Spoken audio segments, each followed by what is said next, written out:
estamos aqui no nosso programa, estamos aqui do jornal Ananindeua Debate. Você vai assistir esse programa nas nossas redes sociais. Hoje a gente aqui está com um entrevistado especial, é Carol Cavalcante, uma mulher bonita, socióloga, faz parte da direção nacional do PT e está disputando a presidência do Partido dos Trabalhadores aqui no Pará. A gente vai bater um papo aqui com Carol. Tudo bem, Carol? Tudo bem, Rui. Obrigada pela oportunidade de poder conversar com você, com os que nos assistem, seja pela rede social, pelo blog Ananindeua Debate, que sem dúvida é o blog mais acessado aqui de Ananindeua. Obrigado. Você que está dizendo, uma mulher bonita é o prêmio, todo respeito. Carol, você está disputando a direção de subestadual do PT, você faz parte da direção nacional do PT, é uma mulher jovem, socióloga, né? E a gente queria saber de você como é que está esse processo. Mas antes, a gente quer saber de você como é que inicia a sua trajetória política, como é que você se envolve na política. A gente tem esse trabalho das mulheres, da cota de mulheres. Eu vi uma entrevista sua em uma rádio de Paraupé, você falou dessa dificuldade das cotas de mulheres, né? E eu queria saber de você como é que começa essa sua militância, como militante estudantil jovem e também como mulher. Bom, Rui, eu sou socióloga, faço mestrado em ciência política na UFPA. Eu comecei a minha militância política no movimento estudantil, mas eu sou de uma família de militantes do PT, né, inclusive com forte trajetória aqui em Ananindeua. A minha família ajudou a eleger o primeiro vereador do partido aqui no município, o Luiz Cavalcante. Ah, o Luiz Cavalcante. Né? Então, eu meio que sou PT desde criancinha, mas tive a oportunidade de ser presidenta do Grêmio Estudantil do Augusto Meira, onde eu comecei a minha militância no movimento estudantil. Depois eu fui para a Juventude do PT, fui secretária de Movimentos Sociais da Juventude do PT, fui vice-presidenta do partido no Estado no momento que ainda não tinha cota de jovens, o PT ainda nem falava em transição geracional e eu cheguei na direção com 23 anos, foi um desafio grande. Depois eu fui secretária-geral. Eu sou a primeira mulher a disputar a presidência do PT do Pará. Então, em quase 40 anos do partido, nosso partido completa 40 anos em fevereiro, nunca uma mulher tinha disputado a presidência do partido no Estado. Então, não é um desafio qualquer. Eu estou muito animada, nossa campanha tem crescido, tenho andado em diversos municípios, conversado muito com as pessoas e sinto que há um sentimento grande no PT de renovação. As pessoas querem renovar o partido. Nosso partido precisa fazer uma transição geracional, né, iniciar uma nova etapa, inclusive no campo das ideias. Né? O PT precisa se conectar com essa nova sociedade, precisa entender que nova sociedade é essa. O PT precisa falar para a maioria é as mulheres, são os jovens, se reconectar com a periferia. Né? Então, nós estamos em campanha levando essa ideia para as pessoas para que a gente possa ter um movimento de renovação no nosso partido. Carol, eu queria que você explicasse para o nosso público o que é o PED, né? Como é que se dá esse processo dentro do PT, para as pessoas entenderem mais ou menos, que está vendo a gente, tem muita gente que não é do PT, precisa entender como é que dá esse processo do PT, como é que surge o PED, como é que dá esse processo de eleição, a data que vai acontecer a eleição, como é que elege as direções municipais, estadual e nacional. Então, nosso processo ele é dividido em duas etapas. Uma é a eleição direta e a outra é o processo congressual. Mas o central mesmo para a eleição de delegados, para o Congresso Estadual, para que ele aconteça, são os processos nos municípios. Então, no dia 8 de setembro, nós vamos ter eleição em mais ou menos 130 municípios no Pará. Nem todos vão poder votar para a etapa estadual, mas aqui em Ananindeua, por exemplo, nós vamos ter eleição para o município e para o estadual. Então, no dia 8 de setembro, somente os filiados do PT vão poder ir às urnas e ele vai depositar lá 4 votos. Um na chapa nacional do partido, um na chapa estadual, um no presidente municipal, que é o único voto nominal, né, e um voto na chapa municipal. Então, a nossa chapa é a Renovar o Partido. Nacionalmente, nós somos da chapa Fora Bolsonaro, por um governo democrático e popular. E aqui em Ananindeua tem 2 candidatos disputando, né? O professor Célio e o ex-vereador Pedro Soares. Então, a militância vai poder ir para as urnas e somente depois dessa eleição, no dia 8, é que nós vamos ter o Congresso do partido. E meio que o Congresso vai referendar a vontade que os filiados expressaram pelo voto direto no dia 8. Então, para nós, da chapa Renovar o Partido, para ajudar uma mulher a ser presidenta do PT, é importante que os nossos filiados possam ir às urnas no dia 8, né, e depositem um voto na nossa chapa, que é Renovar o Partido. Você está falando em renovar o partido, né? Você tem uma plataforma, deve ter apresentado uma plataforma, né? Política. Eu queria que você falasse pelo menos de 2 ou 3 plataformas. Se você assumir a presidência do partido aqui no estado do Pará, o que é que você é importante? O que é isso, renovar? O que é que você vai implantar de novo dessa proposta que você estava falando sobre o partido renovar?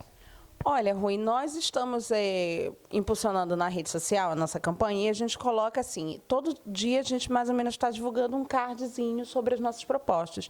E o que a gente considera central? Iniciar um novo modelo de organização partidária no partido, né? Esse modelo de organização que nós temos hoje, ele tem se mostrado cansativo, né? É um modelo que ainda dialoga com uma sociedade da década de 80, que era uma sociedade basicamente industrial. Hoje nós temos uma sociedade de serviços. Então, como entender esses novos atores? Então, nós estamos propondo um outro formato de partido que dialogue, inclusive, com a cultura. Nós apresentamos uma proposta, por exemplo, de fazer o primeiro festival do Partido dos Trabalhadores, que envolva cultura, arte, cinema, poesia, né? Nós temos falado muito na necessidade de ter transparência no PT. O PT presta contas para o TSE, né, dos recursos recebidos do fundo partidário, da sua militância. Por que não pode prestar conta para a militância do PT? Nós achamos que é preciso ter transparência na aplicação dos recursos do partido. E uma das nossas propostas, que talvez seja, inclusive, uma das mais polêmicas, é em relação à política de alianças. Nós não queremos que o nosso partido seja transformado num puxadinho de oligarquias. Então, nós defendemos a autonomia dos municípios em relação às suas decisões de 2020 e defendemos que o nosso partido possa, sim, ter uma política de fortalecimento que nos permita voltar a governar esse Estado. E não necessariamente vire um partido de toma lá da cá, de negociação de Senado, de vaga disso, de vaga daquilo. Nós queremos um PT na luta do povo, um PT combativo. Nós estamos vivendo um outro momento na sociedade brasileira e que necessita de uma direção que esteja à altura dos desafios que estão colocados para o PT, que não são poucos. Carol, eu queria entrar em outra seara, que é a questão da conjuntura nacional. A gente hoje tem uma conjuntura que ela tem efervescência. Houve a eleição do Jair Bolsonaro, presidente Bolsonaro, com tese da direita, né? O país está vivendo eu falo de está vivendo uma ebulição política horrível. Você tem a questão do desmatamento, que atinge aqui quem mora no Pará, que é a Amazônia, né? Você tem as condições das frases polêmicas do presidente. Se fosse só as frases polêmicas, tudo bem. O problema é que toda vez que ele fala uma frase, o Paulo Guedes vai lá e empurra uma. Acaba com a dedução, teve a questão do fundo da Amazônia, né? Tem toda essa questão. Então, a gente está vendo uma guerra. Hoje tem um setor da direita, extrema direita, você está entendendo que está no poder, está fazendo várias mudanças, está chocando a sociedade. Eu quero saber o seguinte, primeiro, como é que o PT está se mobilizando para tentar, eu chamo de volta da democracia. E a outra questão é Lula. Lula está preso, o Vaza Jato aí apareceu várias denúncias sobre o uso político pela promotoria, pelo juiz do caso lá de Curitiba, que é o Sérgio Moro, e está estourando e o país está em... Eu quero saber o seguinte, hoje, qual é a meta principal do PT em relação ao governo Bolsonaro e também em relação à questão do Lula? Como é que está a mobilização da campanha do Lula Livre, que está em todo o Brasil? Bom, Rui, o que nós estamos vendo no Brasil é um verdadeiro desmonte das políticas públicas que foram implementadas pelos governos petistas nos últimos 13 anos.